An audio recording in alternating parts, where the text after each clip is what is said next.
meus amores, chegando com o nosso podcast aqui da Paixão, diretamente da Paixão de Cristo, né, em Nova Jerusalém, o maior teatro ao ar livre do mundo. E eu já começo aqui com eles, os diretores, não, que são responsáveis por guiar todo esse elenco, né, e também toda essa estrutura maravilhosa por aqui. Estou com ele, Lúcio Lombardi, e também com Alberto Brigadeiro. Então sejam primeiramente muito bem-vindos. Sintam-se em casa, que eu sei que isso vocês sabem muito bem. E aí, gente, conta pra gente como é essa responsabilidade. Já são 54 anos, né, da Paixão de Cristo, e eu sei que vocês estão lá desde o comecinho, né? E eu já começo aqui com o Lúcio, né, que acompanhou desde o início. Como é que foi toda essa caminhada para chegarmos até aqui, Lúcio? Isso aí vem dos primórdios lá de 1950, que foi, inicialmente, a primeira Paixão foi do lado de fora, foi lá na rua, né? Nas ruas de Fazenda Nova, né? Aí, com o tempo, o público, logicamente, era gratuito, as pessoas aumentavam, cada ano aumentavam, então até que Plínio Pacheco, que era um gaúcho, aqui já no Nordeste, era jornalista e que se apaixonou aqui tanto pela cidade, pelo espetáculo e pela a filha do Epaminondas também, que era o homem que fazia aqui, casou-se com ela, e ele começou a cuidar já do espetáculo, produzir o espetáculo na rua. Esse espetáculo era... E aí exatamente foi quando eu entrei, em 1962, aí eu entrei como ator, fazendo São Pedro, e aí, em 62, Plínio resolveu realmente que precisaria a coisa de tornar mais profissional. Foi ficando sério, né? Passou a coisa mais profissional. Então, exatamente, começou a construir a Nova Jerusalém, que começou em 62 e até 68, que foi a inauguração, né? Aí, a partir daí, o texto passou, ele também escreveu o texto, foi uma grande coisa do Plínio, que além de construtor, ele também se tornou um autor teatral, e aí, a partir de 68, que começou, foi o primeiro espetáculo. Eu participei de 68, como ator ainda, 68, 69, 70, depois passei para ser assistente de direção, o diretor era José Pimentel, e fiquei até 74. Aí eu tive, de 74, eu me ausentei durante 20 anos, somente vindo aqui para assistir, tinha outros problemas. E a partir de 97, então, novamente com a saída de Pimentel, fomos convidados, o Carlos Reis, que fez durante muito tempo o Cristo, e eu fomos convidados para diretores. Achamos que a coisa foi muito de repente, precisaria de 2 diretores, a coisa foi muito violenta, a mudança revestiu-se em tudo, tanto revisão de texto, revisão de atores, um novo elenco foi formado, as gravações, como vocês sabem aqui, o espetáculo é gravado, sim, as gravações foram refeitas, e aí a partir de exatamente de 1997, estreou eu e ele como diretores até o ano retrasado, que foi a morte do Carlos Reis, que nos deixou. Então eu parti sozinho fazer a direção, mas exatamente, e convidamos então uma pessoa que tem uma experiência muito grande de teatro, que é o Alberto Brigadeiro, para ser o assistente especial do espetáculo, e o que estamos levando agora vamos dizer, como se chama aqui, essa missão de levar, de não deixar morrer esse grande sonho aqui, o que chamavam sonho de pedra, tanto de manter a Nova Jerusalém, e depois de ter atravessado essa Covid aí, que foi tremendo, e esperamos esse ano, realmente, já o ano passado conseguimos, né? Foi a dura sorte, conseguimos voltar, e agora vamos voltar com mais força ainda. Muito bom. E aonde é que o Alberto chega aí para fazer essa parceria junto com o Lúcio? Como foi essa responsabilidade? Como foi essa experiência? Obrigado. Ó, primeiro, prazer, tá? Muito obrigado à equipe pela recepção. Pois é, tem um certo peso e graças a Deus, né, tem o mestre Lúcio que está dirigindo, que ensina e que eu costumo dizer nos encontros que a gente tem com o elenco, que assim, vamos aproveitar para beber da fonte, né? Sim. Porque aí quando tem um norte, uma referência, aí a gente sai seguindo, vendo, aprendendo, quem puder absorver, absorve, né? Digere e aí tira uma experiência. Então assim, é isso que está servindo de estrela guia. Assim, o Lúcio, como foi o Carlos e como foi a escola que a gente tem aqui, né? Porque isso aqui é um celeiro de artistas, é um celeiro de gente boa e em todas as áreas. Na área do artesanato, na área da criatividade, na área do figurino, na área da contrarregragem. É impressionante como o celeiro daqui produziu artistas da terra. Não sei que constelação é essa que pairou aqui, e que as pessoas que não tinham um intelecto ou não sabia nem a quem se referisse, que essas referências artísticas, sabe? Ninguém sabe quem era Beethoven, ninguém sabia quem era Da Vinci, e de repente as pessoas vieram com uma originalidade que a gente fica espantado com tanta criatividade, tanta coisa nata, tanta coisa original. E quem tem olhos para ver, que vejam, né? A sensibilidade, né? Exatamente. Então, assim, estar aqui é isso. Então, isso fascina. Eu entrei como ator em 99, eu já tinha me formado na Escola de Belas Artes que tinha... Você é natural da onde?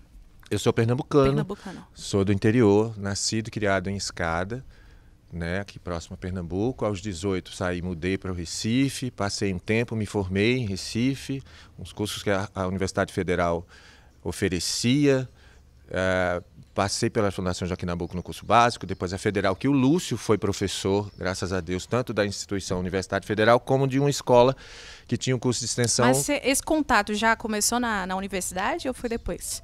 Eu tive o prazer de ser dirigido por ele. Tinha uma escola de Belas Artes, onde tinha um curso de arte dramática, 3 anos, quase 4 anos, e tinha os grandes mestres do Pernambuco, né? Milton Bacarelli, Marco Camarote, uns monstros aí, e o Lúcio era um deles.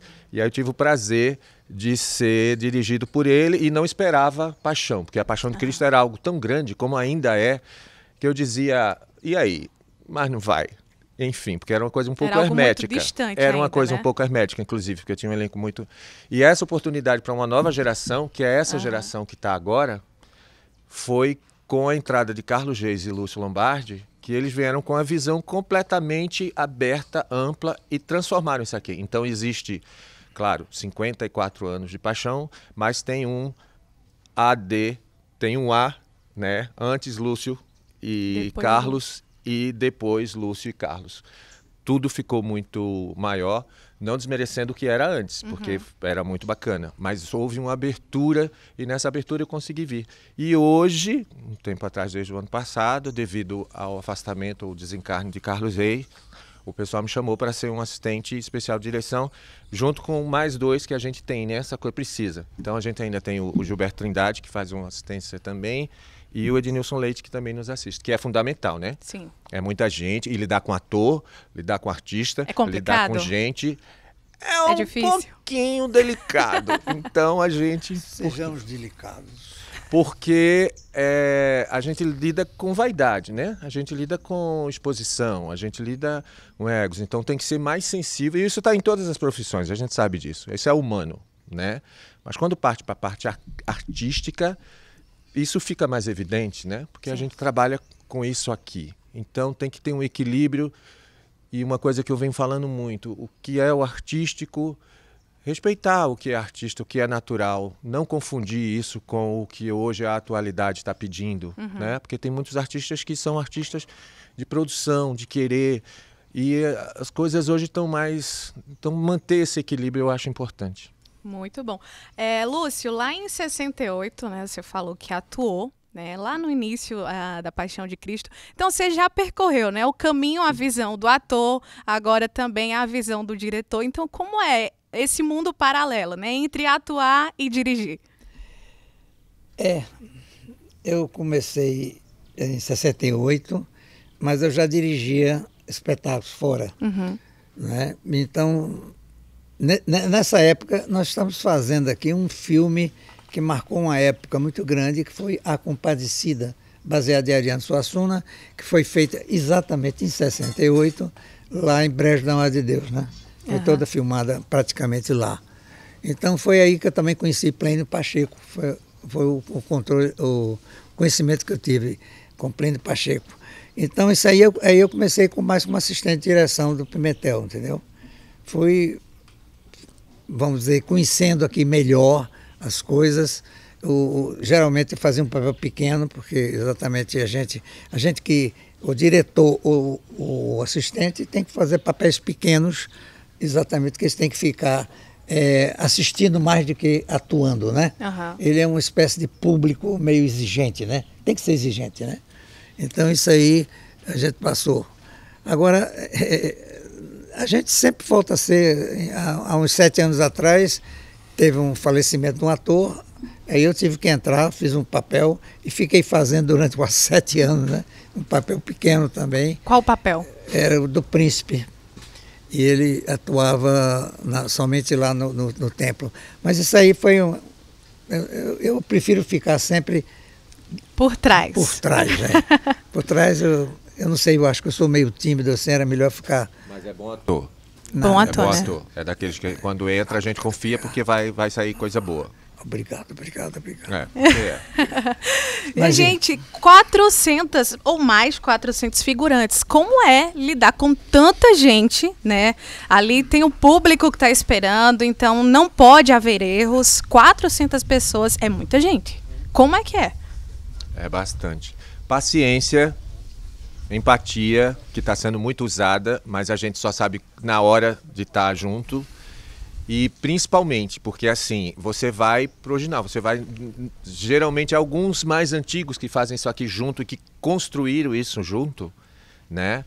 Porque se não tem ainda os que foram também, que botaram a mão na massa, que fizeram desde o início, porque tem a família que se viu, mas foi o povo, né? Foi uma coisa do povo, feita pelo povo e para o povo. Quando teve essa transição Recife, os profissionais, os professores que vieram, também beberam da mesma fonte desse povo. Então aí a gente tem a geração, né?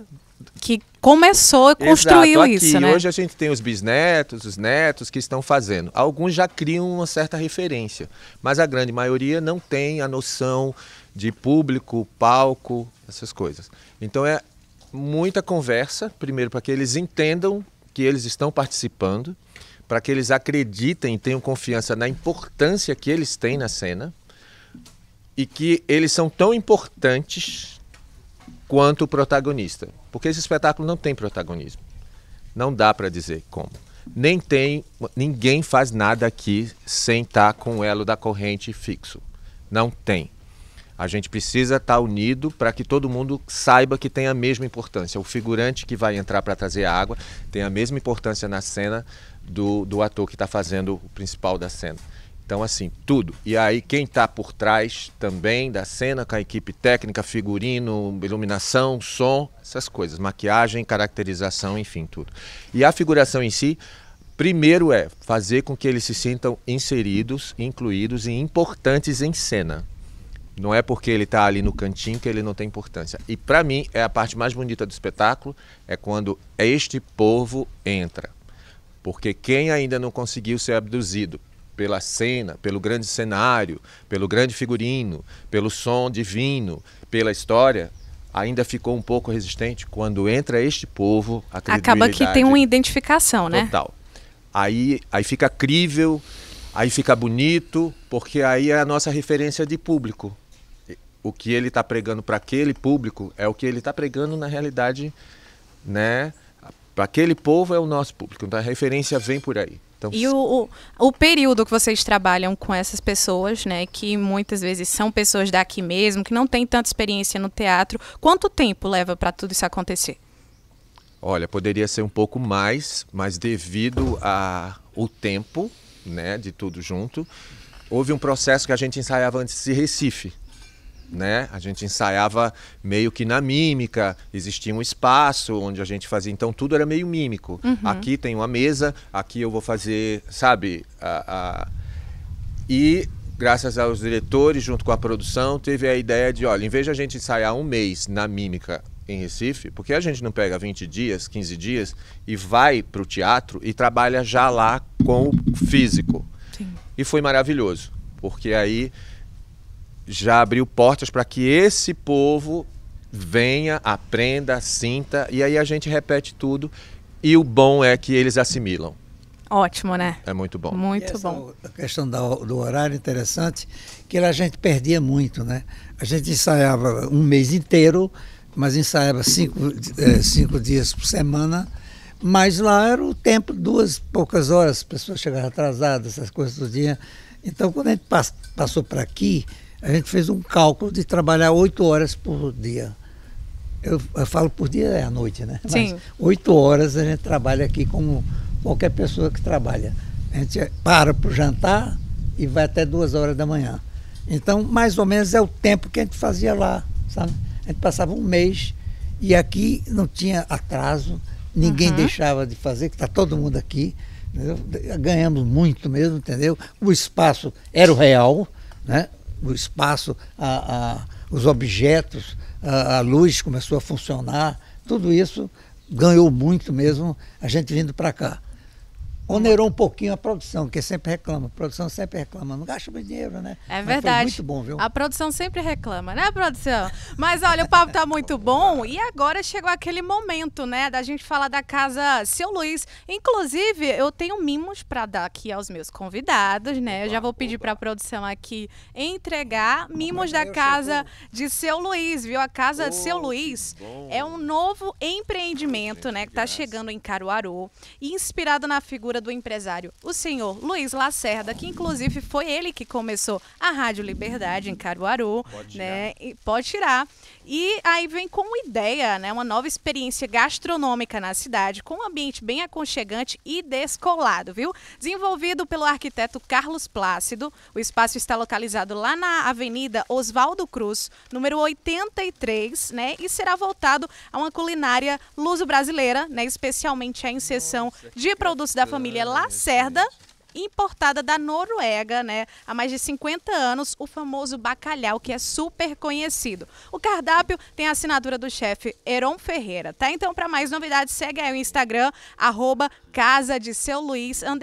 Olha aí, gostou? Gostaram? Ai, que Lúcio Lombardi, Lindo. também aí o Alberto Brigadeiro. Que bom, gente, que mimo. Um mimo obrigado. da Casa de Seu Luiz para Obrigado. vocês. Vamos Sempre visitá-lo. lembrarem da gente, tá? Vamos Muito visitar. bom, né? Seu Luiz é muito a cara da gente, né? Vamos Seu visitá-lo. Luiz é muito Nordeste, é muita gente, é muito bom. Obrigado, Agradeço, obrigado, cara do Seu agradeço. Luiz. Obrigado, produção, obrigado. Oh. E a gente vai continuando por aqui.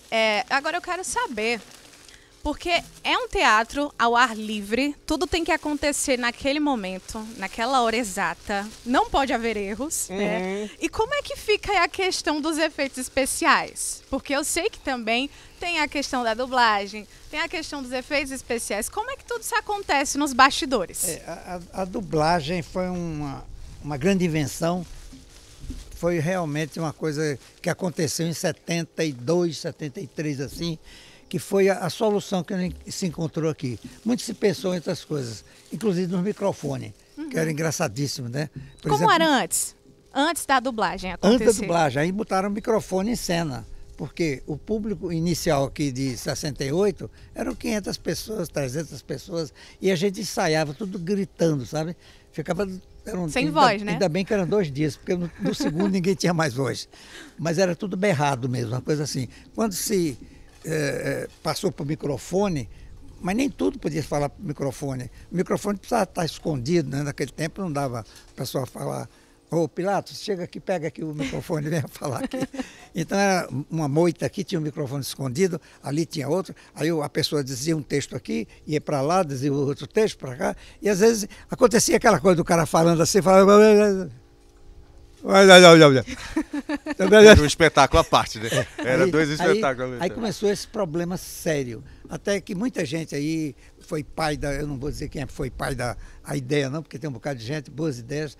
São Sempre muitas tem cabeças, muitas né? ideias, né? Mas aí foi a ideia fabulosa que houve, vamos dizer, a gravação, né? Aham. A partir da gravação, a gente teve aliás, resolveu muitos problemas. Primeiro, a gente já tem um tempo ideal, certo? Então, quando a gente faz a trilha, a gente já dá o tempo ideal, a gente dá o ritmo, o melhor possível. Ele não vai depender daquele dia do ator estar com raiva do diretor, ou brigou com a mulher, qualquer coisa. Ele está lá o tempo dele e o melhor possível, porque a gente faz, quando a gente grava várias vezes, as frases são vistas e revistas, até que encontramos o melhor em tudo nesse ponto. Então, realmente foi um achado. Então, é isso, quando a gente prepara uma trilha, o espetáculo está quase pronto, viu? É incrível, né?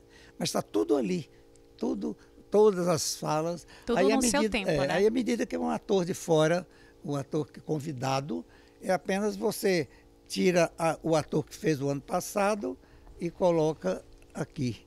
Ele se adapta ao espetáculo, não o espetáculo se adapta a ele, entendeu? Às vezes tem uns probleminhas, né? Mas aí a gente faz o que a solução realmente ideal.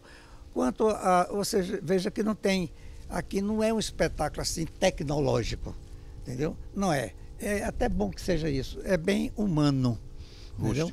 Não tem nada de apertar botão e coisas assim, não. Os elevadores são no feijão. É uma curiosidade que eu tenho também. Aquela a cena, né, que Jesus faz, da ressurreição. Como é que é feito? Exatamente. Vai entregar, hein? Vai entregar. Eu não vou dizer muita coisa, não. Vai entregar. A gente tem que guardar um segredinho, né? Sou curiosa. Mas é um elevador, são elevadores, né? E são manuais, né? Manuais. Aí todos os elevadores tem lá no início também manuais. Então não tem essa coisa de muitos efeitos, não. O efeito mais é a morte de Jesus, que tem explosões, as pedras caem de lá de cima, né? Essas coisas assim não é uma coisa, vamos dizer, primordial no espetáculo. O espetáculo ainda conserva essa parte, vamos dizer, até de nascença, entendeu? Da gente resolver original, tudo, né? Assim, sem muita tecnologia, né? O mínimo de tecnologia. A grande tecnologia realmente é a trilha, né? Muito e tem bom. Uma coisa que é essa história do desafio, aproveitando essa coisa da dublagem, quando a trilha fica pronta, aí vem um outro desafio, que é por corpo aquela voz. Então aqui existe uma brincadeira que às vezes está em conflito. Você está contracenando com o ator, mas ele está fazendo a outra voz. E a voz dele está no outro personagem. Então você olha o ator, mas a voz dele está vindo daqui, você leva um tempo para dizer, ok, ele está usando a outra voz, então eu já fiz trabalho fazendo a voz do Lúcio, o Lúcio já fez trabalho usando a voz do outro. E o que importa, e é um grande exercício para quem se permite fazer esse exercício, como ator, como artista, é botar corpo na voz do outro e convencer o público de que aquela voz é tua, de que aquela entonação é tua, de que aquela respiração é sua. Quando isso acontece, o jogo cênico fica muito bom. Aí você não se desliga de que é uma coisa dublada, você realmente acredita. E é um grande exercício você fazer a respiração e a entonação que o outro deu. Provavelmente, se eu fosse fazer com a minha voz, seria diferente. Eu ia ter outra concepção de personagem. Aí é um grande desafio. E é o que eu digo muito, aproveitem, porque eu acho que não sei se está ficando cada vez mais raro esse tipo de exercício. Mas é muito importante como se prepara. E aqui tem que ter uma versatilidade, porque você tem que estar em cena aqui, mas você tem que estar ligado aqui. É uma coisa básica do ator, mas aqui muito mais, como você bem colocou, Helena. Como é isso de desafio, como é que funciona? Eu tenho que estar aqui, mas eu tenho que estar ligado à direita, à esquerda e, se possível, na retaguarda. Porque vai entrar agora uma água onde eu vou ter que lavar as minhas mãos.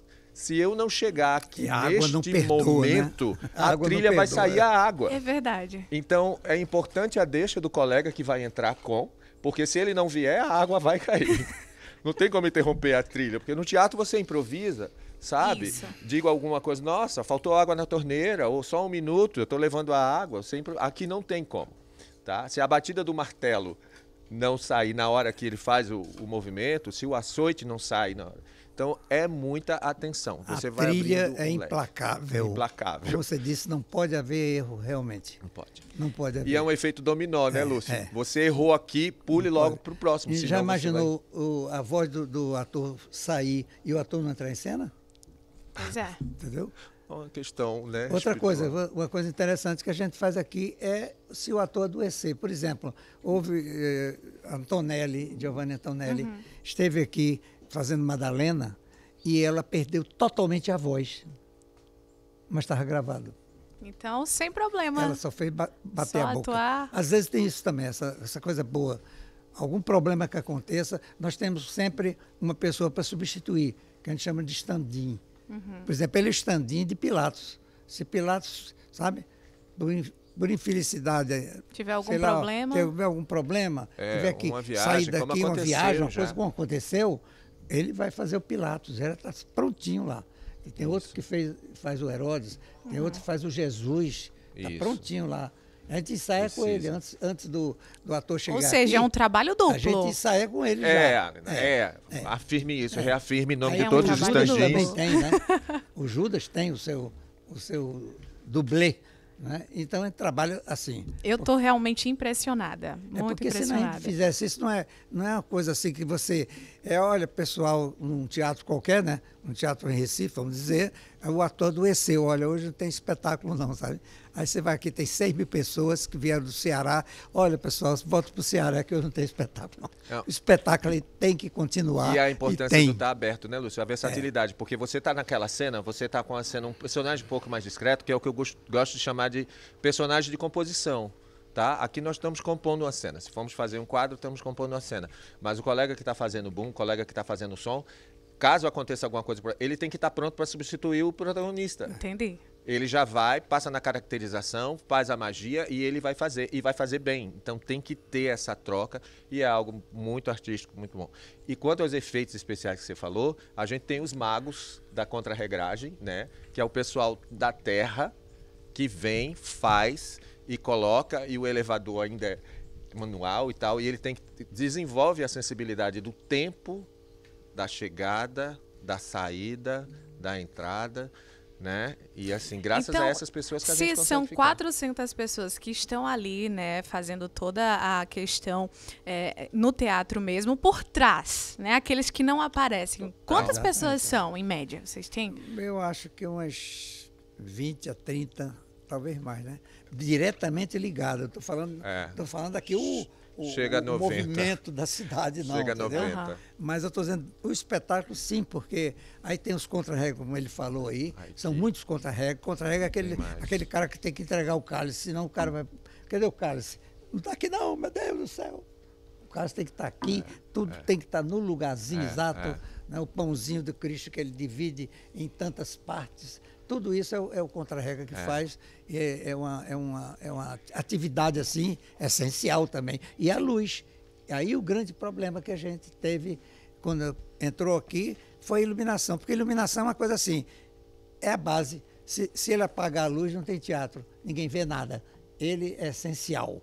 A luz, então, foi muito trabalhada, veio até um técnico do Rio, tem uma escola lá de iluminação, ele veio aqui também, a gente tinha colocado os postes, não tinha postes aqui, a luz era toda na ribalta, então com a colocação da luz, vamos dizer, aérea, aí apareceu também os cenários que não apareciam, os cenários que não apareciam Foi direito. valorizado, né, Aí os cenários. começou a aparecer coisas que, os defeitos começaram a aparecer também. Também. Como tudo sempre acontece. Né? Aí teve que corrigir todos os defeitos também, né? Mas a luz foi uma coisa importantíssima, como hoje é, né? Tem que entrar na hora certa, tem que parar na hora certa. Todo esse equilíbrio, né? Entre a luz e o som, né? Muito bacana. Outra coisa que me chama a atenção na fala de vocês é que vocês falam o ator que tem que se adaptar aqui, né? Então tem que se despojar, porque sabemos, né, como você mesmo falou, é natural humano, né, às vezes a vaidade, o ego, e como né, controlar esse elenco, né, e mostrar que é a história de Jesus, né, que foi aí não tem uma explicação essa história, é algo que vai transcender anos, e como é preparação, principalmente para o ator que faz Jesus, que eu acho que é o mais importante naquele momento. Essa coisa, ele sabe de início, quando ele vem aqui, ele chega primeiro aqui, ele vem para os filmes, pousar aqui em Nova Jerusalém, para os filmes publicitários. ele tem o primeiro contato com o ambiente aqui, né? Ele é uma coisa meio estranha, né? E depois ele vai para Recife, onde vai gravar o texto. Então, vai para um estúdio, aí a gente explica a ele toda a coisa, exatamente essa parte. Olha, o espetáculo está pronto, a trilha está prontinha, nós não podemos modificar. Se a gente fosse fazer esse espetáculo todo ano, a gente levaria 3 meses de ensaio. O espetáculo é resolvido aqui em 15 dias, 20 dias, mas porque ele já está praticamente pronto. Ele falta agora as mudanças, né? Só a adaptação, a adaptação, né? Exatamente dessa troca, né? De fulano. Então explica muito a ele que os outros atores já estão com as inflexões, já estão fazendo as marcas. Ele que tem que ir para cá e não, ele não é o dono do palco. O palco já está lá todo marcado, porque nós começamos isso 4, 5 dias antes. Quando eles chegam, é a pecinha que falta, então ele vai encaixar, ele vai obedecer a todo, vamos dizer, todo o mapa aqui. E valorizar ou não o que está pré-determinado. Porque uma vez é um efeito dominó. Desculpa, Lúcio, porque é um efeito dominó. Se você muda algo porque você acha que vai mudar algo, você está obrigando ao outro mudar o que já estava pré-estabelecido. E assim vai. Porque é o efeito dominó mesmo. Então vai ter que mudar tudo que já está pré-determinado. Então o grande exercício... E o grande público às vezes acha, isso a gente conversa às vezes, que aquela coisa ali está sendo feita no momento, né? O ator está aqui porque ele ficou aqui, ele saiu aqui porque quis. O outro, isso é tudo marcado, equilibrado, né? Para o público entenda melhor, vamos dizer, as mensagens que o corpo diz e que a parte, os movimentos dizem, né? Então, se eu quero dizer que tem os inimigos de Cristo e os amigos de Cristo, eu divido o palco praticamente pela metade. Eu boto os amigos aqui, em momentos os amigos carregam mais, os outros carregam menos. Isso tudo é muito estudado, né? O público não percebe, o público acha que isso aqui os atores vão por onde querem, né? Levou tempo para chegar nessa logística. Tem o porquê, porque já foi experimentado outras vezes, porque tivemos anos para poder experimentar, então se filtrou até chegar no, olha, esse é o básico, esse é o essencial, porque dá oportunidade para todos, está justificada o porquê. A facilidade da entrada, a facilidade da saída, então é uma coisa muito, muito elaborada e acho que o grande exercício é chegar, mesmo com essa coisa, vou usar o nome bem que cimentado, já fixo, onde as pessoas coloquem a sua personalidade ali, porque é possível colocar a tua versão dentro daquele, é um jogo, né, de cartas marcadas, mas que você pode colocar a tua essência naquele momento. Aí é a questão da grande sensibilidade que eu acho, né, de apesar de tudo isso, você se colocar e fazer um diferencial. Olha, a conversa tá ótima. Eu acho que a gente poderia passar o resto do dia falando, porque são muitas informações. É uma história, né? São 54 anos no maior teatro ao ar livre do mundo, né? Então, a gente está chegando ao fim. Eu queria passar muito mais tempo conversando com vocês, porque isso aqui foi uma aula, tá? Um prazer enorme conversar com o Alberto, com o Lúcio. E eu vou dizer, eu quero voltar mais vezes, porque é a minha primeira vez aqui, inclusive, eu fiquei impressionada com toda essa estrutura. Então, vocês realmente estão de parabéns por dirigir tão bem, né, tantas pessoas e uma história que vem aí há anos. Então, muito obrigada, Lúcio. Fique à vontade aí para se despedir de todo mundo que está nos assistindo até agora. Obrigada também, Alberto. Tá ok, foi um prazer sempre a gente poder prestar essas informações, porque a gente está precisando realmente, o teatro está numa certa crise, eu acho que uma crise muito grande, e aqui representa um teatro que está, vamos dizer, anos e anos, e cada vez se impõe, a gente sempre vai lutar para ele não terminar. Isso aqui não pode acabar, não é só as pedras que vão durar, não. Vai durar também o texto, a ideia dos atores, os fantasmas que aqui povoam, que passaram por aqui, né? Isso aí, a gente tem que lutar para conservar isso. Eu agradeço muito a vocês. É parte da mídia aqui, é uma parte muito importante que se comunica com um grande público, né? E o público é nossa essência. Sem ele não existe teatro, né? Tem 3 coisinhas que o teatro precisa. Um texto, um ator e um público para assistir. Tira um desses, aí não tem teatro. Palavra mágica, público. E tudo aqui é voltado para o público. Então, obrigado a você. Não provoca essa história de ficar aqui. Seria bom conversar, porque olha que a gente fala, hein? Não provoca, não. Então, assim, muito obrigado pela atenção, pelo mimo. Obrigado ao seu Luiz. Obrigado a você, obrigado à equipe, obrigado à rádio. Muito bom. Como o Lúcio disse, é importante essa questão da mídia e da valorização, gente. Quem ainda não veio ver esse espetáculo, vem para cá assistir. Você não precisa vir todo ano, mas uma vez, porque assim, é referência. Eu, graças a Deus, tive o privilégio de vir do interior para essa capital, para Recife, de Recife para o Rio, do Rio, São Paulo. Fui morar fora do país e escuta-se e sabe da existência desse lugar. Então, assim, venham prestigiar e tudo, assim, ultrapassa. É um prazer estar assistindo a direção do Lúcio, mas que é um conjunto, é a equipe. Sim. Vai da produção geral até a camareira, até todo mundo que está fazendo, principalmente as trás dos cenários, porque ali é o motor. Se eles desligam, acabou. Então, obrigado a todos, feliz Páscoa. Feliz Páscoa. E muita paz para todos. Então a gente vai terminando, né, esse primeiro capítulo do nosso podcast. Vai ter outras conversas por aqui, então fiquem aí ligadinhos. Até a próxima.